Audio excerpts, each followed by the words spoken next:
ഇന്ന് നമ്മൾ വന്നിരിക്കുന്നത് ക്രക്സ് ലൈഫിന്റെ ഒരു ഡേ ഔട്ട് പ്രോഗ്രാമിലേക്കാണ് കേട്ടോ. ക്രക്സ് ലൈഫിന്റെ ഡേ ഔട്ട് പ്രോഗ്രാം പറഞ്ഞിട്ടുണ്ടെങ്കിൽ ഫാമിലിക്കും ഫ്രണ്ട്സിനും ഒരു 20 അതിൽ കൂടുതൽ ആൾക്കാർക്കും നല്ല എൻജോയ് ചെയ്യാൻ പറ്റിയ ഒരു ഡേ ഔട്ട് പ്രോഗ്രാമാണ് കേട്ടോ ഈ ക്രക്സ് ലൈഫ് കൊടുക്കുന്നത്. 20 ആൾക്കാർ വരുമ്പോൾ 2 ടീമായിട്ട് തിരിക്കും കേട്ടോ. റെഡും ഗ്രീനും ആയിട്ടാണ് തിരിക്കുക. 10 ആൾക്കാരായിട്ടാണ് ഒരു ടീമിൽ കൊടുക്കുക. ഞങ്ങൾക്ക് ആദ്യം തന്നെ ബൗളിംഗ് ഗെയിം ആയിരുന്നു. കോൺ അവിടെ വെച്ചിട്ടുണ്ടാവും. അത് ഒരു ബോൾ കൊണ്ട് തട്ടിക്കണം എന്നാണ് ഒരു ടീമിന്റെ എയിം. മറ്റേ ടീമിന്റെ എയിം നമ്മൾ എറിയുന്ന ബോള് കോണമ തട്ടാതെ തട്ടി തെറിപ്പിക്കണം എന്നാണ് ഓല എയിം. അപ്പൊ നല്ല വാശിയേറി കിടിലൻ ഗെയിം ആയിരുന്നു.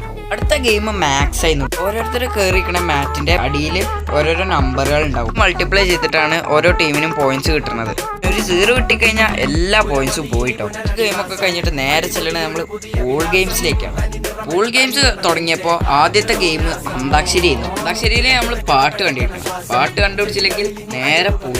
പിന്നെ പൂളിന്ന് വോളിബോളും 70s ഒക്കെ കളിച്ച് പൂളിന്ന് കയറി ഡ്രസ്സൊക്കെ മാറ്റി അപ്പോഴേക്കും ഒരു പ്രൈസ് കൊടുക്കലായി. ഞങ്ങൾ പൂളിന്ന് വന്നിട്ട് ജയിച്ച ടീമിന്